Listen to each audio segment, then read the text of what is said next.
வணக்கம். அமெரிக்காவின் F-15 eagle போர் விமானத்தை ஈரான் சுட்டு வீழ்த்திய போது அதிலிருந்த விமானி தப்பி ஈரானுக்குள் விழுந்து விட்டார். ஈரானுக்குள் புகுந்து அமெரிக்க படை அந்த விமானியை உயிரோடு மீட்க முயற்சி செய்து கொண்டிருந்த அதே நேரத்தில் இந்தியாவில் கர்நாடக மாநிலம் குடகின் அடர்ந்த காட்டுக்குள் வழிதவறி காணாமல் போன கேரள இளம்பெண்ணை 100க்கும் மேற்பட்ட விசேஷ படையினர் சல்லடை போட்டு தேடிக் கொண்டிருந்தார்கள். மோப்ப நாய்களும் ட்ரோன்களும் பழங்குடியின மக்களும் அணி அணியாக காற்றுக்குள் புகுந்து தேடி 4 நாட்களுக்கு பிறகு புலி குகை பகுதியில் அந்த பெண்ணை கண்டுபிடித்திருக்கின்றார்கள். அதனால் கர்நாடக அரசும் கேரள அரசும் நிம்மதி பெருமூச்சு விட்டிருக்கின்றது. யார் அந்த பெண்?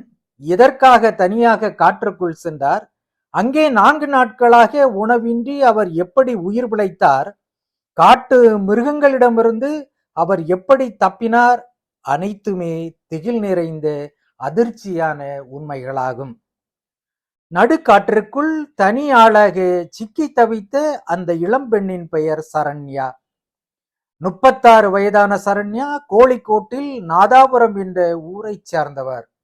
கொச்சியில் உள்ள ஐடி நிறுவனம் ஒன்றில் சாப்ட்வேர் இன்ஜினியராக பணியாற்றுகின்றார். தனியாகவே காடுகளுக்கு சென்று மலையேறுவது அவரது பொழுதுபோக்கு.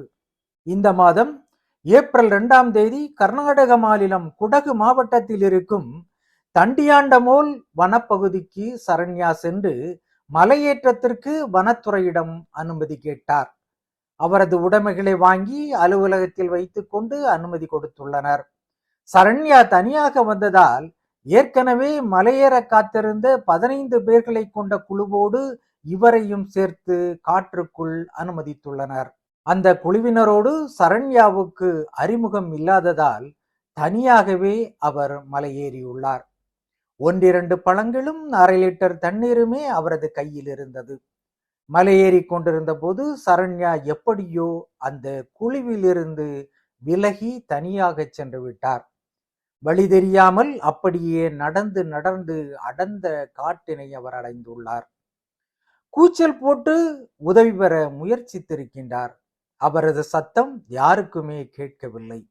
பின்பு தனது செல்போன் மூலம் அந்த எல்லைக்கு உட்பட்ட போலீஸ் நிலையத்தை தொடர்பு கொண்டு தான் வழிதவறி நடு காற்றுக்கு சிக்கி கொண்ட தகவலை கூறி போலீசிடம் உதவி கேட்டிருக்கின்றார்.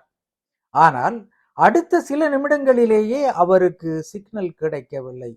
பின்பு போனில் இருந்த சார்ஜிங்கும் தீர்ந்து போயிருக்கின்றது. என்ன செய்வதென்று தெரியாமல் காட்டுக்குள்ளே தொடர்ந்து நடந்து போய்கொண்டே இருந்திருக்கிறார் சரண்யா. மரங்களில் இருந்து கீழே விழுந்த பழங்களை தின்று அருவிகளில் உள்ள குடிநீரை குடித்து சமாளித்திருக்கின்றார். இரவில் காட்டுக்குள் அமானுஷ்யமான சத்தங்கள் கேட்டிருக்கின்றன.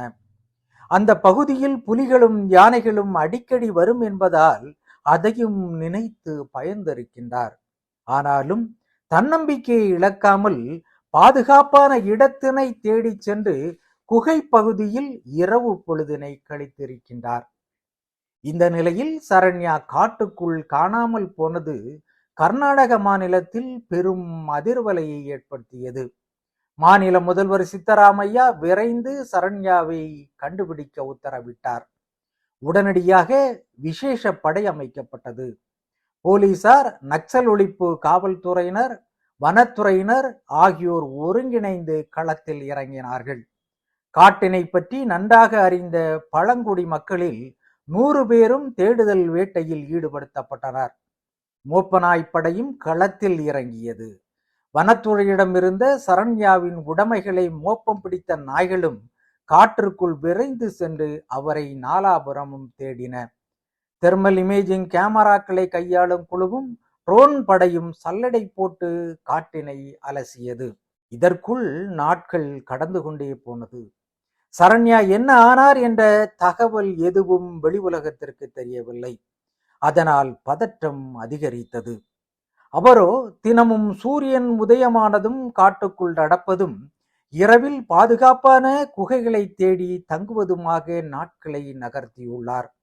அந்த காட்டுக்குள் இருந்து அருவிகளில் நீரை பிடித்து தினமும் 3 லிட்டருக்கும் குறையாத அளவிற்கு பருகி வந்துள்ளார். அதனால் அவர் உடல் சோர்வடையவில்லை. ஆனால் அவ்வப்போது பெய்த மழையும் குளிரும் அவரை பாடாய்ப்படுத்தி இருக்கின்றது. மாற்று உடை இல்லாததால் குளிரில் நடுங்கி இருக்கின்றார். 4 நாட்களாக சரண்யாவை பற்றி எந்த தகவலும் கிடைக்காததால் அவரது குடும்பத்தினர் அச்சமடைந்தனர். வனவிலங்குகளால் சரண்யாவின் உயிருக்கு ஆபத்து ஏற்பட்டிருக்குமோ என்ற கவலையும் அவர்களுக்கு ஏற்பட்டது. 4வது நாள் மிகுந்த சோர்வோடு சரண்யா மலை உச்சியை நோக்கி நடந்து கொண்டிருந்த போது தூரத்திலிருந்து சரண்யா சரண்யா என்ற சத்தம் வேகமாக அழைக்கும் குரலாக அவருக்கு கேட்டிருக்கின்றது. அதை கேட்டதும் உற்சாகமடைந்து இவரும் பதிலுக்கு குரல் எழுப்பி இருக்கின்றார். பல்வேறு குழுக்கள் தேடிய நிலையில் குறிப்பிட்ட பழங்குடி மக்களின் குழு ஒன்றின் கண்களில் சரண்யா சிக்கியுள்ளார். குகை அருகில் இருந்த மரத்தடியில் ஒரு கம்பு மற்றும் சிறிதளவு தண்ணீருடன் உட்கார்ந்திருந்த அவர் மீட்கப்பட்டார். பின்பு உணவளித்து பாதுகாப்பாக கீழே இறக்கி கொண்டு வந்தனர். சோர்வோடும் உடல் எடை குறைந்தும் சரண்யா காணப்பட்டார்.